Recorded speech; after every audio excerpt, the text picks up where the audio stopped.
58장. 내 큰 행운이 급격한 몰락을 맞았다는 소식은 내 고향 마을과 인근 지역에 나보다 먼저 도달해 있었다. 나는 블루보호 여관이 그 정보를 입수했다는 것을 알아차렸으며 그 정보가 보호 여관의 태도에 커다란 변화를 가져왔다는 것도 알아차렸다. 내가 재산을 물려받을 예정일 때 내 호평을 받고자 뜨거울 만큼 열렬히 애썼던 보호 여관은 이제 내가 재산을 물려받지 못하게 되었다고 하자 그 문제에 대해 극도로 차갑게 식은 태도를 보였다.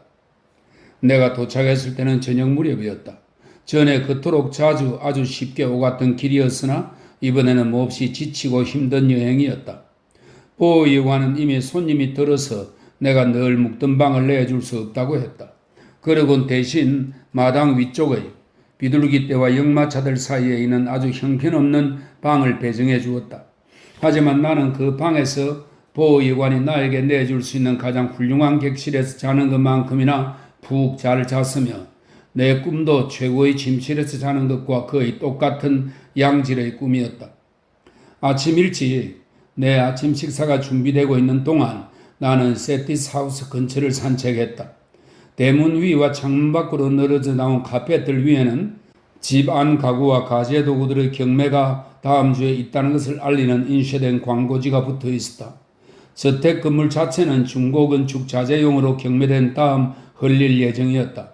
경매 대상 1번은 양조장 건물에 스투름 백색 페인트로 페인트 글씨로 표시되어 있었으며 경매 대상 2번은 그토록 오랫동안 표시되어 있던 본체 건물의 해당 부분에 표시되어 있었다. 다른 경매 대상들도 저택의 다른 여러 부분들 위에 표시되어 있었는데 건물을 덮고 있던 담쟁이 등굴은 그 표시할 자리를 만드느라 뜯겨 내려져 있었으며 대부분이 땅바닥에 길게 늘어진 채 시들어가고 있었다. 열려있는 대문 안으로 잠깐 들어가서 그것과 아무 상관없는 낯선 사람 같은 불편한 태도로 주위를 살펴보던 나는 경매인의 직원이 술통 위를 걸어다니며 물품 목록 작성자에게 알려주기 위해 그 술통들을 세어 나가고 있는 것을 보았다. 그런데 그 목록 작성자는 펜을 손에 쥔 채 바로 내가 올드 클램 가락에 맞추어서 그토록 자주 밀고 다녔던 바퀴 달린 의자를 임시 책상으로 사용하고 있었다.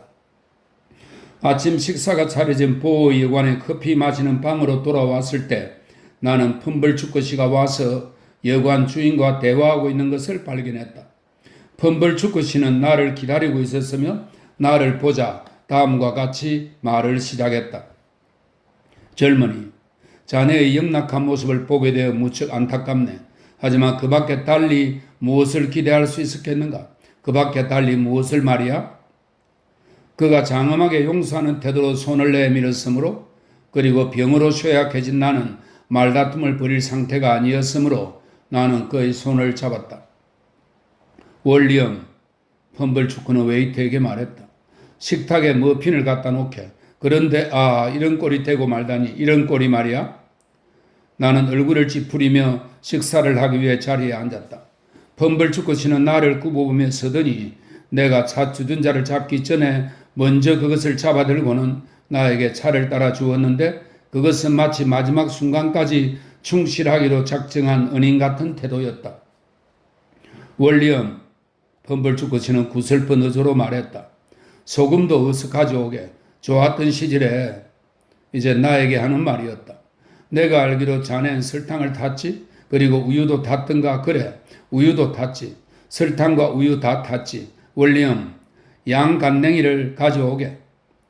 이 양간냉이는 강변에 잘 자라는 값이 싼 야채로 당시 가난한 노동자 계층이 아침 식사 때 샐러드나 샌드위치용으로 즐겨 먹었다고 합니다. 양간냉이를 가져오게. 고맙습니다만 나는 퉁명스럽게 말했다.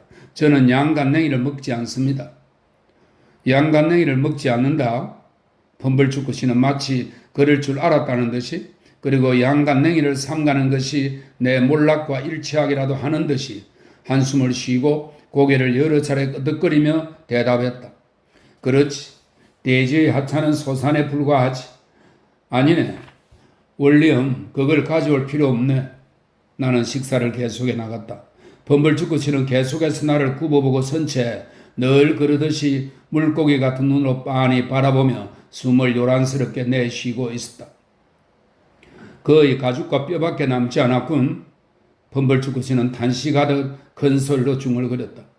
하지만 그가 이곳을 떠났을 때는, 그리고 얼마 안 되지만 내가 일벌처럼 일해서 모은 것을 그의 앞에 내놓고 대접해 줬을 때는 복숭아처럼 포동포동했더랬지. 이 말은 나로 하여금 예전에 내 앞에 행운이 막 새로 펼쳐졌을 때 괜찮겠는가 좀?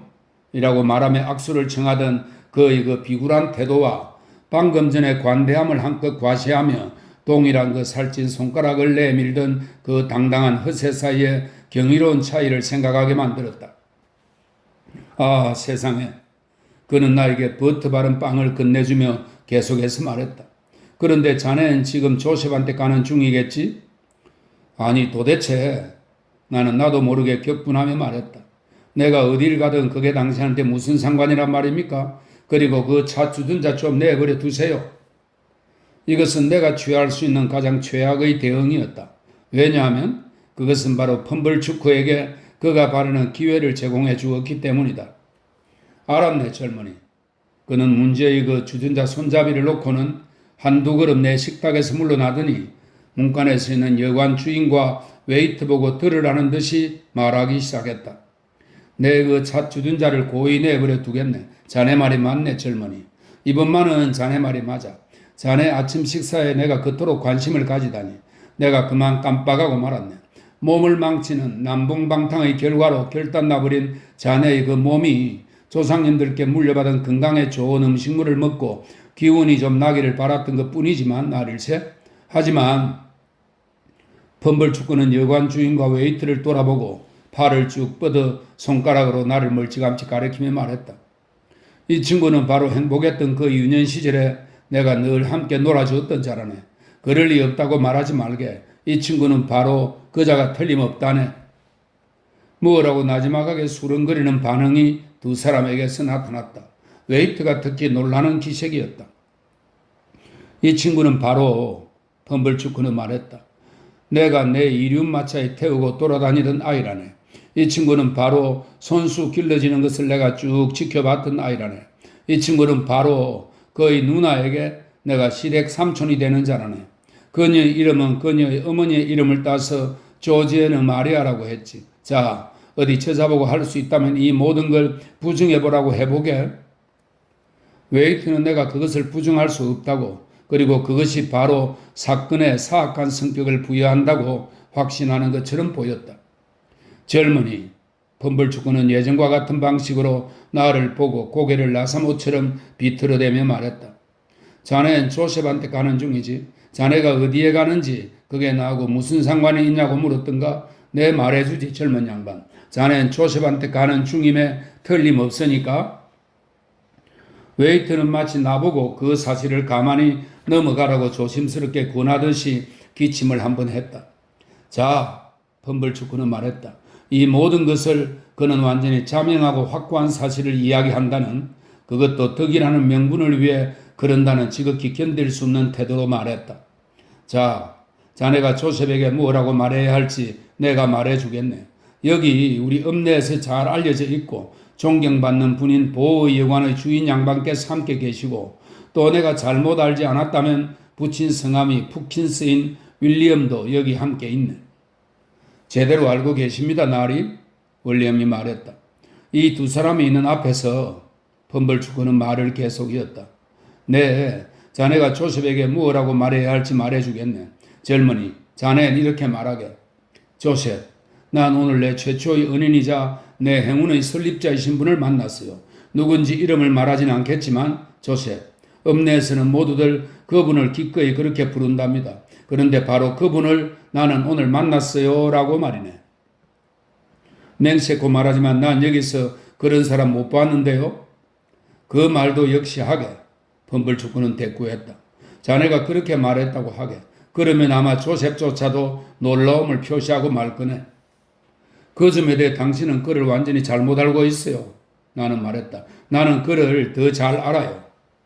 자네는 이렇게 말하게. 펌벌축구는 계속해서 말했다. 조셉, 나는 그분을 만났어요. 그분은 매부에 대해 그리고 나에 대해 아무런 악감정도 가지고 계시지 않아요. 그는 매부의 됨됨이를 알고 계세요, 조셉. 그래서 매부의 완고함과 무식함을 훤히 꿰뚫고 계세요.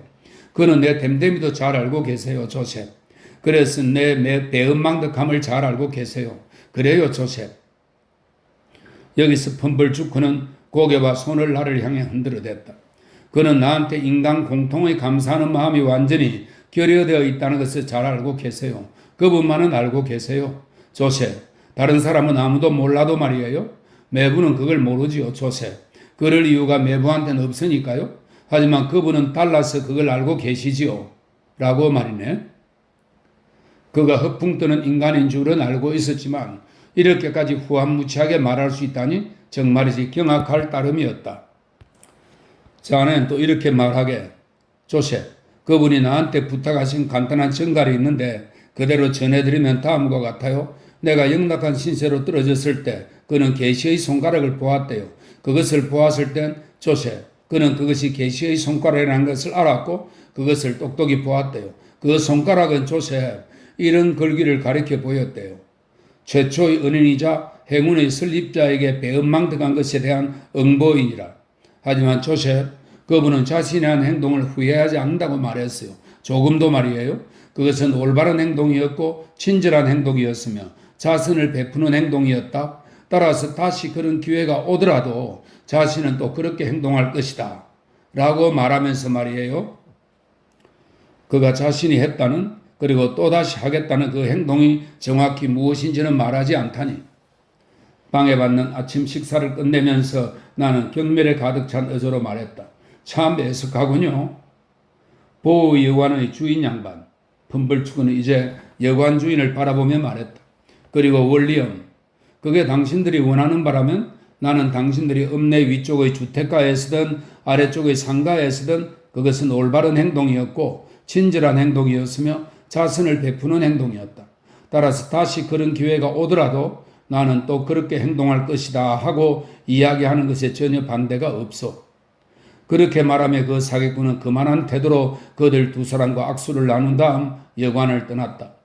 비록 그의 그 불분명한 그것이라는 단어 때문에 재미있어 하기도 했지만 그보다는 훨씬 놀라서 기가 막혀 있는 나를 뒤에 남겨놓은 채 말이다. 그가 떠난 지 그리 오래지 않아 나 역시 여관을 떠났다. 그리고 중심가를 따라 걸어 내려가다가 나는 그가 자기 가게 문 앞에서 선택받은 한때의 사람들에게 열변을 토하고 있는 것을 보았다. 그 사람은 내가 길 반대편에서 지나갈 때 심히 곱지 않은 시선을 아낌없이 베풀어 주었다. 하지만 비리와 조를 찾아가는 것은 오히려 더욱 즐겁기만 한 일이 되었다. 그들의 크나큰 관용과 인내는 이 파렴치한 위선자와 대조가 됨으로써 이전보다 더욱, 물론 그게 가능하다면 말이지만 더욱 눈부시게 빛났기 때문이다. 나는 그들을 향해 천천히 나아갔다. 내 팔다리가 아직 허약했기 때문이다. 하지만 그들에게로 가까이 다가감에 따라 나는 점점 강한 안도감과 함께 오만과 허위가 내 뒤로 점점 더 멀리 사라져가는 것을 느꼈다. 6월의 날씨는 감미로웠다. 하늘은 파랗고 종달새들이 푸른 밀밭 위로 높이 날아오르고 있는 가운데 나는 이곳의 그 모든 시골 풍경이 내가 이제까지 알았던 것보다 훨씬 더 아름답고 평화롭다고 생각했다.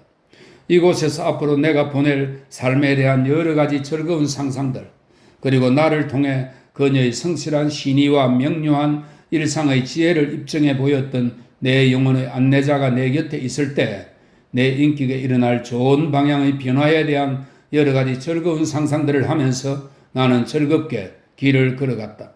이 상상들은 내 가슴 속에 뭉클한 감정을 일으켰다. 왜냐하면 나는 이 귀향으로 인해 마음이 부드러워졌을 뿐만 아니라 그동안에 일어난 변화가 너무나 큰 것이어서 마치 먼 여행에서 맨발로 힘겹게 집으로 돌아오고 있는, 오랜 세월 동안 방랑을 계속하다가 마침내 돌아오고 있는 그런 사람처럼 느껴졌기 때문이다. 비리가 선생으로 가르치고 있는 학교를 나는 아직 한 번도 본 적이 없었다. 하지만 마을에 조용히 들어가려고 내가 택한 좁다란 우회로는 마침 학교 옆을 지나는 길이었다. 나는 그날 학교가 쉬는 날이라는 것을 발견하고는 실망했다. 아이들이 하나도 보이지 않았고 비디의 집은 닫혀 있었다. 그녀가 나를 보기 전에 내가 먼저 일상의 업무를 열심히 수행하고 있는 그녀의 모습을 볼 수 있으리라는 희망 섞인 생각이 내 마음속에 약간 있었는데 이것이 이루어지지 못하게 된 것이다. 하지만 대장간은 아주 가까운 거리에 있었다. 나는 초록빛 짙은 향기로운 보리수 나무들 아래로 대장간을 향해 걸어가며 쨍그랑거리는 조의 망치질 소리가 들리지 않는가 하고 귀를 기울였다. 그 소리가 들려왔어야 할 때가 한참 지나고 난 후에도 그리고 내가 그 소리를 들었다고 믿었다가 그게 착각이라는 것을 깨닫고 난 한참 후에도 모든 게 조용했다. 보리수 나무들은 거기 그대로 있었고 산사나무들도 거기 그대로 있었으며 밤나무들도 거기 그대로 있었다. 나무잎들은 내가 걸음을 멈추고 귀를 기울였을 때 서로 정답게 몸을 비벼대며 바람에 살랑거렸다. 그러나 한여름의 산들바람 속에 쨍그랑거리는 조의 망치질 소리는 없었다. 왠지 모르게 대장간이 시야에 나타난 것이 거의 두렵게 느껴지는 가운데 마침내 대장간이 눈에 보였다. 그리고 나는 대장간이 닫혀 있는 것을 보았다. 화덕 불빛 하나 비치지 않았고 소나기처럼 떨어지던 반짝이는 불꽃도 보이지 않았으며 힘차게 으르렁대는 풀무 소리도 전혀 들리지 않았다. 모든 게 닫혀 있었고 조용했다. 하지만 집에는 사람의 흔적이 있었다. 제일 좋은 거실에 누가 있는 것처럼 보였는데 하얀 커튼이 창가에 풀럭이고 열려있는 창문에는 화사한 꽃들이 놓여 있었기 때문이다. 나는 그 꽃들 너머로 들여다볼 작정으로 조용히 창가를 향해 다가갔다. 그런데 바로 그 순간 조와 비디가 서로 팔짱을 낀 채 내 앞에 나타났다. 처음에 비디는 마치 내 유령이라도 본 것처럼 비명을 질렀다. 하지만 다음 순간 그녀는 나와 포옹을 나누고 있었다. 나는 그녀를 보고 눈물을 흘렸으며 그녀도 나를 보고 눈물을 흘렸다. 나는 그녀가 너무나 명랑하고 생기 넘치는 모습이었기 때문이고 그녀는 내가 너무나 야위고 창백해 보였기 때문이다. 그런데 사랑하는 비디, 넌 참으로 멋진 차림이구나. 그래, 사랑하는 핍. 그리고 조, 매부도 참으로 멋진 차림이네요. 그래, 이복의 핍, 사랑하는 친구. 나는 두 사람을 쳐다보았다. 한 사람씩 번갈아가며 다음 순간 그래, 내 결혼식 날이야. 비디는 터질 듯한 행복감으로 크게 외쳤다. 그리고 난 조와 결혼했단다. 그들이 나를 부엌으로 데려다 앉히고 내가 낡은 전나무 식탁 위에 머리를 내려놓고 있은 지 얼마나 되었을까? 비디는 내 한 손을 그녀의 입술에 갖다 대고 있었고 조의 회복시키는 손길은 내 어깨를 쓰다듬고 있었다. 아직 충분히 건강하지 못해서 많이 놀란 것 같구려 여보? 조가 말했다. 그러자 비디는 말했다. 제가 그걸 미처 생각하지 못했어요 조. 하지만 여보 너무나 기뻐서 그랬어요. 그들은 둘 다 나를 보게 된 것을 뛸 듯이 기뻐하고 자랑스러워했으며 내가 그들을 찾아온 것에 크게 감격해했으며 내가 우연히 그날 찾아와서 그들의 결혼을 완벽하게 만들어 주었다는 것에 대해 한없이 행복해했다. 나에게 제일 먼저 떠오른 생각은 바로 너무나 감사하게도 내가 좌절된 이 마지막 희망에 대해 그동안 조한테 한마디도 하지 않았다는 사실이었다. 그가 아픈 나를 돌봐주며 내 곁에 있는 동안 내 말은 얼마나 자주 내 입술 끝까지 올라왔던가. 만약 그가 내 곁에 단 1시간만 더 머물러 있었다면 그는 이것을 알게 되었을 것이고 그러면 그것은 그 얼마나 돌이킬 수 없는 고통이었을 것인가. 사랑하는 비디, 나는 말했다. 너는 이 세상에서 최고로 훌륭한 남편을 맞았어. 내 침대 곁에서 나를 돌봐주는 그의 모습을 볼 수 있었다면 너는 아마 하지만 아니야. 너가 지금보다 더 그를 사랑하는 것은 불가능할 거야. 그래, 그건 정말로 불가능할 거야. 비디가 말했다. 그리고 사랑하는 조, 매부는 이 세상에서 최고로 훌륭한 아내를 맞았어요. 그녀는 진정코 매부가 받아 마땅한 만큼 매부를 행복하게 해줄 거예요. 아, 선하고 고결한 사랑하는 조. 나를 바라보는 조의 입술은 떨리고 있었다. 그러다 그는 실제로 소매자락을 눈으로 가져가고 말았다. 그리고 조와 비디, 우리 두 사람은 교회에 가서 모든 인간에 대해 자비와 사랑의 마음을 갖기로 약속하고 왔을 테니 부디 그동안 나를 위해 두 사람이 해준 그 모든 것에 대한 내 겸손한 감사를 받아줘요. 그 모든 것들에 대해 내가 얼마나 배은망덕했던가요? 내가 1시간 내로 떠나야 한다고 말할 때, 그리고 내가 감옥에 잡혀 들어가지 않도록 두 사람이 지불해준 돈을 다 갚을 수 있을 때까지 조금도 쉬지 않고 열심히 일할 거라고 말할 때, 사랑하는 조와 비디, 부디 이것만은 알아주세요. 내가 그 돈을 1000번이나 되풀이해서 갚을 수 있다 하더라도 나는 두 사람에게 진 내 빚을 한 푼도 청산하지 못했다고 생각할 것이며, 설령 청산할 수 있다 해도 그렇게 여기지 않을 것이라는 사실을 말이에요. 그들은 둘 다 이 말에 깊은 감동을 받았으며 둘 다 나보고 이제 그만 말하라고 간청했다. 아니에요. 난 좀 더 말할 게 있어요. 사랑하는 조, 바라건대 매부는 사랑하는 자식들을 갖게 되겠죠. 그러면 어떤 어린 친구 하나가 겨울밤에 이 부엌 난로가 구석에 앉아서는 매부에게 그 자리를 영원히 떠난 또 다른 어린 친구를 생각나게 할 수도 있겠죠. 그럼 조, 부디 그 아이에게 내가 은혜를 모르는 아이였다고 말하지 말아주세요. 비디, 부디 그 아이에게 내가 옹졸하고 그릇된 사람이었다고 말하지 말아줘. 그에게 오직 두 사람 모두 너무나 선하고 진실했기에 내가 두 사람 모두를 깊이 존경했다고만 말해줘요. 그리고 그런 두 사람의 아이인 그는 당연히 나보다 훨씬 훌륭한 사람으로 자랄 거라고 말했다고만 말해줘요. 저는 소매자락으로 눈앞을 가린 채 말했다. 그에게 그런 나쁜 이야기를 결코 하지 않을 거다. 비디 역시 안 그럴 거다. 아무도 안 그럴 거다. 그리고 이제 두 사람의 친절한 마음에서 이미 늘 그래왔다는 걸 내가 잘 알고 있지만 제발 두 사람 모두 나에게 말해줘요. 나를 용서한다고 말이에요. 제발 두 사람이 그렇게 말하는 걸 내 귀로 직접 듣게 해줘요. 내가 그 소리를 가슴에 품고 갈 수 있도록 말이에요. 그러면 나는 두 사람이 앞으로 언젠가 나를 신뢰하며 나를 더 좋게 생각할 수 있는 때가 오리라고 믿을 수 있을 거예요. 이복의 핍, 사랑하는 친구. 조는 말했다. 하나님께서도 아시건대 나는 너를 용서한다. 내가 용서해 줄 게 조금이라도 있다면 말이다. 아멘. 그리고 나 역시 그렇다는 걸 하나님께서는 알고 계셔. 비디도 똑같이 말했다. 그럼 이제 일어나서 내 작은 옛 침실을 둘러보고 몇 분간 혼자 쉬겠어요.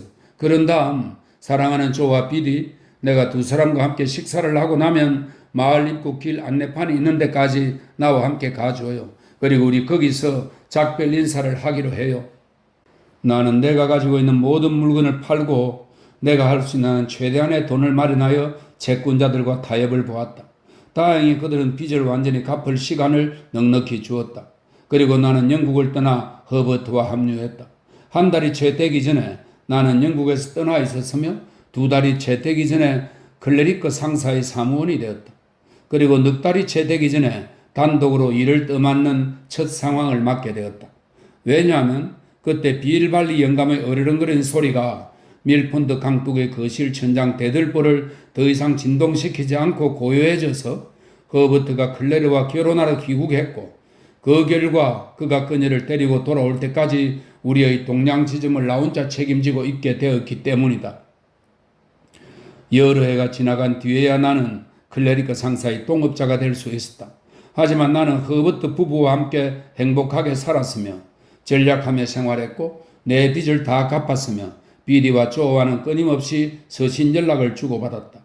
내가 회사의 세 번째로 높은 지위에 올라갈 때까지 클레리커는 허버트에게 내 비밀을 밝히지 않고 있었다. 하지만 그때가 되자 그는 허버트가 동업자가 된 과정에 대한 비밀로 자신의 양심이 그동안 충분히 시달릴 만큼 시달렸다며 이제는 알려야만 하겠다고 선언했다. 그래야 그는 그 사실을 말했고 허버트는 놀라는 만큼이나 크게 감격했으며 그렇게 오래 비밀을 숨겨온 것 때문에 사랑하는 내 친구와 나 사이의 우정이 나빠진 것은 조금도 없었다. 우리 상사가 커다란 회사로 성장했다거나 그에게 돈을 벌었다거나 하는 추측을 나는 결코 남겨놓고 싶지 않다. 우리는 대규모 사업을 하는 쪽이 아니었다. 하지만 우리는 좋은 평판을 유지했으며 이익을 내기 위해 노력했고 그래서 사업이 아주 잘 되어 나갔다. 우리의 이런 번창은 허버트의 한결같고 유쾌한 근면성과 준비성에 아주 크게 힘입었으므로 나는 자주 내가 어떻게 예전에 그에겐 성공할 소질이 없다는 생각을 품을 수 있었는지 놀라워했다. 그러다가 어느 날 소질 없는 사람은 그가 아니라 바로 나 자신이 아니었던가 하는 생각에 퍼뜩 진실을 깨우치게 되었다. 59장 마지막 장입니다. 11년 동안 나는 조와 비디를 육안으로 직접 만나보지 못했다. 물론 내 상상 속에서는 두 사람 다 동양에 있는 나에게 자주 찾아왔지만 말이다. 그러던 12월의 어느 날 저녁, 어두워지고 한두 시간쯤 지났을 무렵 나는 마침내 그리운 옛 부엌문의 빗장 위에 가만히 손을 올려놓았다. 나는 빗장을 아주 가만히 눌렀으므로 내가 문 여는 소리를 안에서 듣지 못했다. 나는 눈에 띄지 않은 채 안을 들여다보았다. 저기 부엌 난로불 옆의 정다운 그 자리에는 머리가 약간 희끗해지긴 했지만 예전처럼 정정하고 힘있는 모습으로 여전히 파이프 담배를 피우며 앉아있는 조가 보였다. 그리고 저기 구석에 조가 한쪽 다리로 울타리처럼 보호하고 있는, 그리고 나 자신이 쓰던 그 조그만 글상에 앉아서 난로불을 바라보고 있는 저 아이는, 아니 그건 바로 옛날의 내가 아닌가. 우리 늘 생각하여 이 아이 이름을 피입이라고 지었다네. 이복의 친구. 내가 그 아이 옆의 또 다른 글상에 앉았을 때 조는 기쁜 얼굴로 말했다. 그리고 우린 이 아이가 너하고 좀 비슷하게 자라길 희망했지. 그런데 정말 그런 것처럼 생각된단다. 나도 그렇게 생각했다. 다음 날 아침 나는 아이를 데리고 산책을 나갔다. 우리는 서로를 완벽하게 이해하면서 굉장히 많은 이야기를 나누었다. 나는 아이를 교회 묘지로 데리고 가서 거기 있는 어떤 묘비 위에다 앉혀주었다. 그리고 그는 그렇게 높이 앉은 자리에서 이 마을에 살다가 사망한 고 필립 피립과 상기한 자의 아내 조지의 너를 추모하는 묘비가 어느 것인지 나에게 가리켜 보였다. 비디, 저녁 식사 후 그녀와 이야기를 나눌 때 나는 말했다. 그녀의 무릎 위에는 그녀의 어린 딸이 잠들어 있었다. 가까운 시일 내로 피입을 나에게 보내든지 빌려주든지 아무튼 그렇게 꼭 좀 해줘. 안 돼. 비디는 상냥하게 말했다. 넌 결혼을 해야만 해. 허버트와 클레리도 그렇게 말하지. 하지만 비디, 난 그럴 것 같지 않아. 난 이제 그들의 집에 너무나 완전히 정착한 상태라 결혼 같은 건 가능성이 전혀 없어. 난 이미 다 늙은 노총각이야. 비디는 어린 딸을 내려다보았다. 그러고는 아이의 자그마한 손을 자기 입술에 갖다 댔다. 그런 다음 아이의 손을 잡았던 그 선하고 부인다운 손으로 내 손을 잡아주었다. 비디의 그 동작에는, 그리고 내 손바닥을 살짝 누르는 그녀의 결혼 반지의 느낌에는 무언가 뜻깊은 웅변이 가득 담겨 있는 듯 했다. 사랑하는 비디는 말했다. 너는 혹시 그녀를 아직 못 잊고 괴로워하는 건 아니니? 아니야. 그렇지는 않다고 생각해, 비디. 자, 너희 아주 오랜 친구로서 나한테 말해봐. 넌 그녀를 완전히 잊었니? 사랑하는 비디, 일찍이 내 인생에서 중요한 자리를 차지했던 것을 나는 그 어떤 것도 잊지 않았어. 그리고 일찍이 내 인생에서 조금이라도 자리를 차지했던 것 역시 거의 잊지 않았어. 하지만 내가 한때 가련한 환상이라고 불렀던 그것은 모두 사라졌어. 비디, 그래, 모두 사라졌어. 그럼에도 불구하고 나는 그 말을 하는 동안 내 마음속에 그날 저녁 그녀를 위해 혼자 그 옛 저택의 터를 다시 방문할 생각이 있다는 것을 잘 알고 있었다. 그렇다. 바로 그녀, 에스텔르를 위하여 말이다. 나는 에스텔르가 지극히 불행한 생활을 했으며 그러다가 결국 남편과 별거했다는 소식을 들은 적이 있었다. 그녀의 남편은 그녀를 매우 잔인하게 학대했으며 오만, 탐욕, 야만성, 그리고 비열함의 복합체로서 아주 악명이 높았다. 그리고 나는 그녀의 남편이 말을 잔인하게 다루던 끝에 사고를 당해 사망했다는 소식도 들었더랬다. 그녀에게 이 해방이 찾아온 것은 내가 소식을 듣던 당시로부터 약 2년 전쯤이라고 했는데 그녀는 그 후 잘은 모르지만 재혼했다고 들었다. 조의 집에서는 저녁 식사를 일찍 했으므로 나는 비디와의 대화를 서둘러서 끝내지 않고도 시간이 아주 많이 남았고 그래서 어두워지기 전에 그 옛 장소에 충분히 도착할 수 있었을 것이다. 하지만 도중에 옛 건물 등을 바라보기도 하고 옛날 생각을 떠올리기도 하며 꾸물거린 탓에 날이 상당히 저물고 나서야 그곳에 도착했다. 이제 저택도 양조장도 사라지고 없었다. 황폐한 옛 정원의 담장을 제외하곤 아무런 건물도 남아있지 않았다. 건물이 철거된 자리에는 울타리가 대충 거칠게 둘러쳐져 있었다. 울타리 너머로 바라보던 나는 옛 담쟁이 등굴 가운데 일부가 나지막하게 쌓여있는 건물의 조용한 잔해 위에서 새로 뿌리를 내리고 초록빛으로 자라고 있는 것을 보았다. 울타리 출입문이 살짝 열려 있었으므로 나는 그것을 밀치고 안으로 들어가 보았다. 오후에 낀 차가운 엷은 은빛 안개가 아직 땅 위에 드리워 있었고 그것을 흩어지게 한 달은 아직 뜨지 않은 상태였다. 하지만 안개 너머로 별들이 빛나고 있었고 달도 곧 떠오를 기미를 보이고 있었으므로 저녁은 어둡지 않았다. 나는 옛 저택의 각 부분들이 있던 자리가 어디인지, 양조장이 있던 자리가 어디인지, 각각의 출입문들은 어디 있었고 술통들은 어디에 놓여 있었는지 그 자리를 하나하나 다 더듬어 알아볼 수 있었다. 그렇게 하고 난 뒤 쓸쓸한 정원 산책길을 따라 바라보고 있을 때였다. 언뜻 거기 홀로 서 있는 어떤 사람의 형상이 내 눈에 들어왔다. 내가 앞으로 나아갔을 때 그 사람은 내 존재를 알아챈 듯 했다. 그 사람은 내 쪽으로 걸어오던 중이었지만 이제 가만히 서 있었다. 가까이 다가가면서 나는 그 사람이 여자라는 것을 알았다. 내가 좀 더 가까이 다가갔을 때 그 여자는 돌아서서 다른 쪽으로 가려고 했다. 그러더니 문득 멈추고는 내가 다가오도록 내버려 두었다. 다음 순간 그녀는 마치 크게 놀란 것처럼 몸을 움찔하며 내 이름을 불렀다. 그리고 나도 큰 소리로 외쳤다. 에스텔러. 나는 굉장히 변했어. 너가 나를 알아보더니 놀랍구나. 과연 그녀의 젊고 싱싱한 아름다움은 사라지고 없었다. 하지만 말로 표현할 수 없는 그 위엄과 매력은 여전히 남아 있었다. 물론 그것들은 내가 전에도 보았던 매력들이었다. 그러나 내가 전에 결코 보지 못했던 것이 있었으니 그것은 한때 거만했던 그 시선에 담긴 슬픈 듯하고 부드러워진 눈빛이었다. 그리고 내가 전에 결코 느끼지 못했던 것이 있었으니 그것은 한때 무정했던 그 손길에 담긴 다정한 느낌이었다. 우리는 가까이 있는 긴 나무 의자에 앉았다. 그리고 나는 말했다. 그토록 긴 세월이 지난 후 우리가 이렇게 다시 만나게 되다니 참 묘한 일이구나, 에스텔러. 그것도 우리가 처음 만났던 바로 이곳에서 말이야. 여기엔 자주 오니? 그동안 한 번도 와보지 못했어. 나도 그랬어.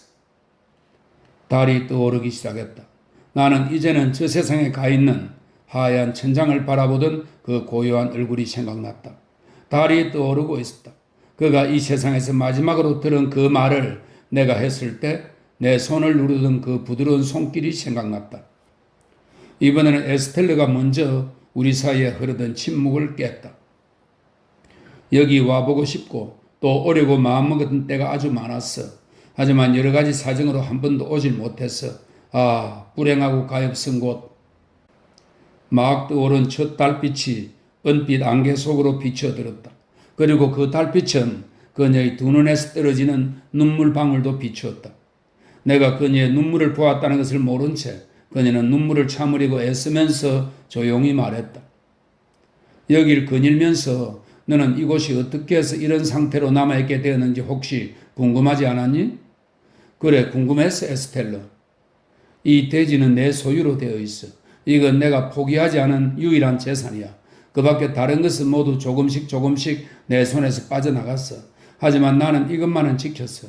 이것은 비참했던 그 모든 세월 동안 내가 결연히 저항하며 양보하지 않은 유일한 대상이야. 여기에 새로 집이 들었을 예정이니?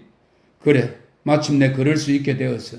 그래서 이곳이 달라지기 전에 작별 인사를 하려고 오늘 온 거야. 그런데 그녀는 방랑자의 가슴에 뭉클 와닿는 관심 어린 목소리로 말했다. 너는 아직 외국에서 살고 있겠지? 아직 그래. 그리고 잘해 나가고 있겠지, 틀림없이. 꽤 열심히 일해서 부족하지 않게 살고 있어. 그리고 그래, 난 잘해 나가고 있어. 그동안 너의 생각을 자주 했어. 에스텔러는 말했다. 그러니? 그래, 최근에 아주 자주 했지.